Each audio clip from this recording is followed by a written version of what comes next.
Hey everyone, Kirk here, and welcome back to the Geek Effect. In today's video, we're going to be taking a look at another figure, and this one is the Marvel Legends Retro Card Fantastic Four figure for Marvel's Thing. And I could not be more excited to get this guy unboxed and take a look at him because I've had him sitting in my collection for a bit. I picked him up towards the end of last year along with Mr. Fantastic, and I really love the looks of these characters, especially being someone who really enjoys the retro card collection for Spider-Man. I thought it was worth giving the retro card line for Fantastic Four a try. I actually did pick up the Doctor Doom figure, which you might be able to see a bit in the background. I picked it up like ages ago, and it's just been sitting inside a shipper box, but eventually I took it out to kind of put it on the wall until it's time to review him. And I'm like, if you have Doctor Doom, you're gonna want to have, the actual team of the Fantastic Four to fight against him and have photos and stuff going on with him.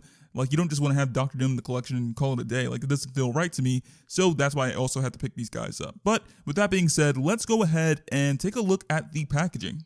So the packaging is very similar to what we get with the retro card Spider-Man figures. It's got that Toy Biz 90s style packaging. And as I've said, when it came to the Spider-Man stuff, it's great. I love it. And I think that this style of packaging is very unique and has that authentic 90s feel to it, and it's a nice change of pace in comparison to the standard Legends packaging that we get with, MCU figures or even the non-MCU figures. We see things like the Fantastic Four logo at the top along with that big red number 4, which looks nice. You also have that diamond pattern going on in the circle and also outlining the number 4, which is reminiscent of the Toy Biz packaging for Fantastic Four. Only difference here is that it doesn't have that shine or sparkle to it like how that packaging did, and I wish that's something they could have, translated into this packaging, but unfortunately they just went with a simplified version. But although it's simplified, it still does look good. I like how it looks, and it still feels like what you got with the 90s packaging from Toy Biz. You also have the 90s style Marvel Comics logo in the upper right hand corner, and then you have a group shot of the Fantastic Four, which includes Human Torch, Mr. Fantastic, Invisible Woman, and Thing, along with their Fantastic Car, which this is the exact same image that was on the 90s style Toy Biz packaging. Moving over here, we have some information that's just, giving a bit of warning to choking hazard due to small parts that are included with this figure, and then the Hasbro logo. Back in the day during the 90s when they had, the figures for Fantastic Four to go along with the show, this used to say Marvel Action Hour or as seen on the Marvel Action Hour, but since that show is no longer taking place, like it's retired and everything like that, they cannot put that here. It would not make any sense, so they just replace it with the warning information and then the Hasbro logo.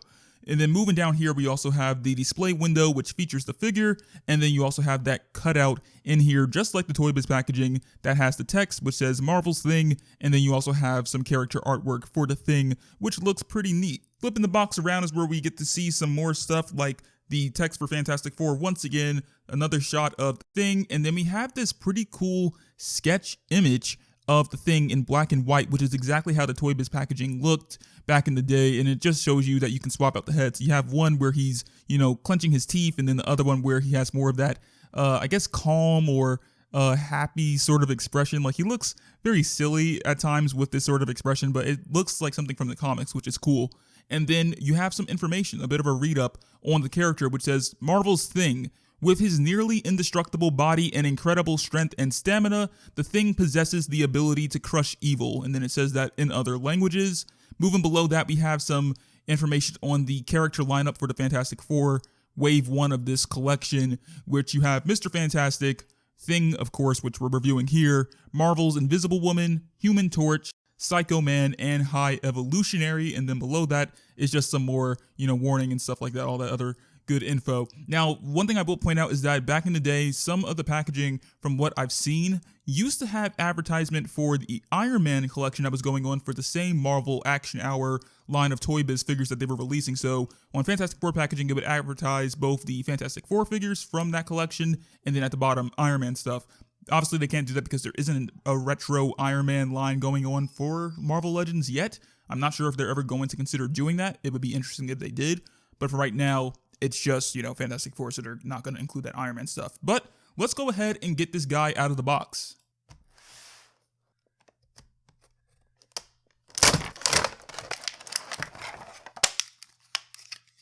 So here we have the Thing out of the box, and I am really impressed with the amount of detail that went into this Legends figure. Like, the Hasbro and Marvel Legends team did a pretty solid job with it. And you may be saying, well, I mean, we've gotten some thing figures in the past from Legends, and there isn't really a whole lot to be impressed by when it comes to texture and all the rock details. But for me, it is, because this is my first time actually having a thing figure in hand and being able to experience it for the first time. And for this, retro card line and everything, I'm very impressed with the level of detail, and especially with all the paint details going on for the rock texture, just to add that comic book sort of style to them, where you have that lighter shade of orange and it's like a yellowish sort of tint that's going on the shoulders, on the head, and in certain areas as well throughout this figure. It looks pretty good. Here we are up close to the thing figure, and starting with the head sculpt, I really love how it turned out. I think that the shaping and everything is pretty good, and it matches that early thing appearance very well, like with the wide sort of eyebrow or forehead area where it sticks out from the sides, and then also when you look at it from the side profile, you can see it overlaps the eye and nose area and kind of is more flush with the chin area. When you move down towards the eye area, you will also see that from the shadow, when you look at it front facing, it does kind of cast a lot of shadow depending on the lighting. It's when you kind of show it more in the light that you can tell that it is actually blue, just like it is in the comics. So I do like that that is the case. And then you can even see some of the tongue sticking out in the mouth area, and that shaping of the mouth has a very, comic book style look to it from his earlier appearances. So I do love the overall shaping. And the paint application, that is another thing I do want to mention, is very nice. Like, you have a difference in color. So there's the solid orange color that the entire body is molded in, and then they add this sort of yellowish or, yellowish orange tint to the other areas of this figure to kind of add that color difference that looks like something you would see in the comics, which I do love. And that's throughout the entire body, the shoulders, with the torso area, with like the pecs and the chest, that area, even on the back right there, you can see that difference in color. And same thing when you're moving down towards areas like the feet, and I think it's somewhere on the leg, maybe not as much, but it's more so on the feet and then the arms and stuff like that. So that is pretty good. And just the overall shaping and style of that rocky texture throughout this figure is fantastic. It does differ. It's not repetitive or anything like that, which I do like. So it's just everything about this thing, there's something to admire with it, and I think that they did a pretty solid job with it. When you look at the underpants sort of area, you will actually notice that it does have some wrinkle textures on the thigh area, so you'll see that right there. Same thing if you look towards the front, and even with the top area that's more towards the middle of his torso, like his waist area, you will see some wrinkles right there. And one thing I will point out is that looking back towards the butt area, you do have that rocky sort of texture that you'll see there, and even if you were to fill, you can tell that it's got more of a square look in certain areas, and that's to make sure that it stays consistent with letting you know, Thing is a very rocky character. He's not going to have a smooth bottom or anything like that, and I like that they were able to keep that consistent with the rest of the figure. It shows that they were paying attention to the details and everything like that. So overall, it's a pretty solid figure. I wish there was more to talk about with him, but he doesn't really have a whole lot except that rocky pattern going on there and everything like that. So for accessories, we do get an extra pair of hands, which come in the fisted position, and these look pretty good. I like the texture on them. We can see things like the same wrinkles on the fingers on the other hands. We can see all that rocky sort of texture and cracks and crevices on the top of the hand. Same thing towards like the sides of the hand and everything like that. And same thing goes for the other hand that comes with this. And it looks very solid. As always, you can always alternate between different hands. So if you want to have one open and the other fisted, you can do that. As simple as popping one hand out and then popping the other in, just like so. And it's got a pretty nice look to it once it's in the arm and everything like that. Like, you can get some good punching poses, which is something you're going to want to do with your Thing figure. And it looks pretty solid. Like, I could see myself creating some nice poses with it. And, Thing is the type of character that's going to want to punch things, whether it be a wall or maybe a villain by the name of Dr. Doom who, needs to have some sense knocked into his head. So I do like how that turned out. For the other accessory, though, we do get an alternate head sculpt for Thing, and does have more of an angry expression to it. So you have him gritting his teeth, and you can see how detailed the teeth are on this character. It looks very nice. Everything else about the head is pretty much the same if you were looking at it side by side with the other head sculpt that comes on this figure. So the eyes are the same, the shaping of the head is the same, the paint application, everything is the same as well, and same thing with the chin. The only difference is just the shaping of the mouth area. You can always pop this off just like so, and then pop the other head on. It looks pretty nice on the body. Like, I like how it looks, and I think I might actually keep this one on more. The articulation is pretty solid for a thing, and it's kind of what I expected to see when I took a look at this figure in the box and even out of the box. Like, it's a very buff character, very bulky, very rocky, so you're not gonna get a whole lot of movement that'll just be like, wow, that's crazy, that's insane. But it's more on the thing of like, okay, yeah, that makes sense for a character like this. So starting with the head sculpt area with that head joint and everything like that, you will see a decent bit of tilt when you have him facing the camera. It kind of tilts more when you have him, you know, at an angle, like a diagonal angle. Then you're able to get a bit more tilt out of the head, especially for those side shots. Those will look good on camera, in my opinion. Like, if you want to do something like this, like a portrait sort of image and have his head tilted like that, get some lighting, some shadows, a whole bunch of stuff going on, it'll look pretty good.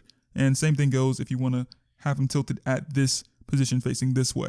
As for tilting the head back and forth, you can get the head to tilt back as far as that, and you can also angle it in as far as that. He's looking more at the ground than he is at his chest, which makes sense because his head is very small, but chest is very big, so he can't really look at his chest too much. Moving over to the shoulder area, we have some swivel there, so you can rotate this as much as you want.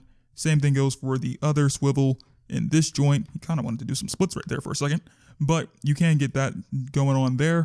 As for the bicep swivel, it does work very well in my opinion. Same thing goes for the other joint in this arm, and then you can also bend the elbows in, but they are single jointed. They're not double jointed like the non-bulky Legends characters, so there will not be any double jointed elbows in there, but you do have some swivel in the wrist, so you can rotate that 360 degrees and also angle it outward and then angle it inward. I would just be careful though, depending on what position you're in, because the hands do tend to kind of pop off depending on how much you tilt the hand inward, like how it did just now.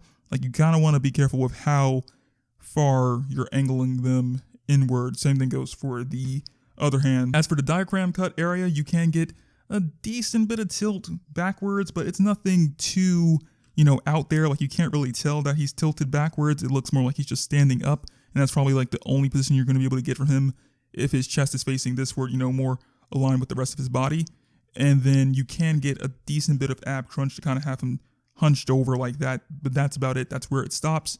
It's when you kind of tilt the body inward that you can kind of get some more tilting, kind of get it to work, but it's still a bit restricted at times due to the rocky edges that overlap the rest of the body. So you're not going to get a whole lot of stuff going on, but his movement is fair. It makes sense, like I said.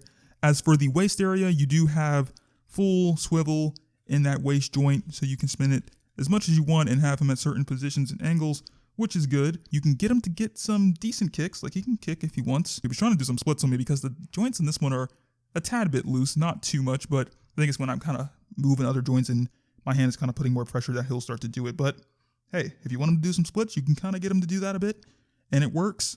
His leg cannot go back any further than that. That's about it. It stops right there in that upper thigh area. Same thing for the other leg, but like I said, you can get the legs to go up, which is fun. As for the thigh swivel, that does work pretty well, so you can do that on both of the legs. I like how that turned out, and you also have some double jointed knees right here, so you can get that to bend in as far as that and then extend it back out like that. And the same thing goes for this leg on the figure. You also have some ankle rockers for the feet, as always, so that you can get those to be at certain positions, and then you can also tilt it back, you know, like that. That's as far as it's going to extend, and then tilted inward, and that's as far as it kind of goes. It looks weird like that. I probably wouldn't do that too much with this thing figure because it looks like he kind of broke his ankle, but you get the point. Like, they add that option of articulation there just to make sure you can get the type of pose that you're trying to get with this guy, and you can get some cool stances. Like, if you want to have him, you know, kind of kneed in like that, you could have him do all sorts of cool stuff. Like, if you want to have him in a running position, you could probably do that. He may need some support in the back, whether it be with a figure stand or something like that. Once you play around with him, he's a pretty fun figure to mess around with, and I'm sure it'll be even more fun to take photos of him, which I am very excited to do. Now, Marvel Legends characters are typically in the 6-inch scale, but sometimes they go a little over that, and sometimes they go way over that. Like if you look at the Searcher figure for Thor Ragnarok from the MCU, that guy is super tall. And then of course you have like HasLab projects like Galactus and the Sentinel, which are even taller than this. But you know, for the usual scale, they kind of touch like 6 inches, sometimes maybe like 7 inches or so. And that is definitely the case for this Thing figure from what I can tell. I'm going to measure him out real quick just to make sure. But I have 6 inches right here, and then I also added 7 just to give it a bit of room. And as you can see, he's kind of a little over 7 inches, just a little over that, which is pretty interesting. And so just to kind of see how he matches up with the usual 6-inch scale figures, I have 3 that I picked. And for starters, we have the Marvel Legends retro card Spider-Man. We can see how he stands up next to him. Spider-Man's kind of leaning over a little bit, so I'll kind of straighten him up just a bit, just to kind of make it as close as possible. And you can see that he's kind of touching that shoulder area. That's kind of where he stops. And then you can see it from the side profile. You can see it from the back, and then from the side again. We also have the retro card Peter Parker, and we can see that he matches up in the same scale just about as the Spider-Man figure, because they're both in the same scale of that 6-inch height. And so you can see it from the front, from the side, from the back, and you can also see it from the side again and then from the front. Last but not least, I have my third figure, which is the 80th Punisher. I really think at some point I kind of want to re-review this figure, because the first review I posted of this guy just messed up for some reason. Like it just did not turn out well. The music and everything was just like blaring over my voice, and I don't know how that happened. So maybe at some point I may revisit this guy at a later point in time once we, you know, get the other figures and everything unboxed. But you can see how he scales up with that. He's basically touching the shoulder area, kind of going a little over that, but that's how he scales up next to the Thing. Same thing from the side profile, from the back, and then from the side profile again, and then the front. And they look pretty cool together, actually. Like Spider-Man looks pretty cool matched up with Thing, and same thing for Punisher. Like they look pretty nice together. So we'll see how it turns out with like photos and everything like that, like how I have Thing paired up. Maybe I'll just do them as solo photos. We'll see what happens with that. In the end, I really love how this Thing figure turned out, and I think the level of detail is very impressive, especially for someone who is just, you know, picking up Legends, Fantastic Four figures. I really love the level of detail that's on this guy with all the rock details, the cracks and the crevices, how it creates different shadows throughout it when you have it in certain lighting conditions, and even the paint applications with that lighter shade of orange that has a sort of yellowish tone to it. That looks great. It looks like you ripped it right out of the earlier comics for the Thing, especially with the head sculpt included that has that, you know, wide sort of eyebrow, forehead look to it, and part of it that overlaps, you know, kind of lining up with the chin and everything like that. It just feels like you ripped it directly out of a comic book and then molded it into a Legends figure. And I, you know, am a sucker for these types of figures that have that retro comic book sort of style to them. I just love these types of figures, and I, you know, can't wait to pick up more of them. I'm excited to see how, you know, Mr. Fantastic is, how Doctor Doom is, because Doctor Doom has been sitting inside his packaging for quite some time, like longer than these two since I picked them up. So I'm excited to get those two unboxed and hopefully be able to pick up the other two, which would be Invisible Woman and then Human Torch. I'm not too sure about, you know, High Evolutionary or Psycho Man, just because I don't know a whole lot about those characters. I also have not started the 90s animated series for Fantastic Four yet. I do want to get around to that at some point because it is on Disney Plus. So I'll let you guys know when I start watching that and what are my thoughts on it. I'll probably be sharing about it over on Instagram and stuff like that in my story as usual. If you guys enjoyed this video though, be sure to go ahead and give it a thumbs up and subscribe to the channel if you are new so that you don't miss out on more reviews like this in the future. Let me know if you guys have this figure in your collection and what are your thoughts on it. Do you guys plan on picking it up? And if you guys already have it, you know, like, do you like it? Do you not like it? Let me know in the comment section below because I do like engaging with you all and getting to know you guys better and like what are your interests when it comes to picking up Legends figures or just action figures in general. I do hope you all have an amazing day and I'll catch you all later. Peace out.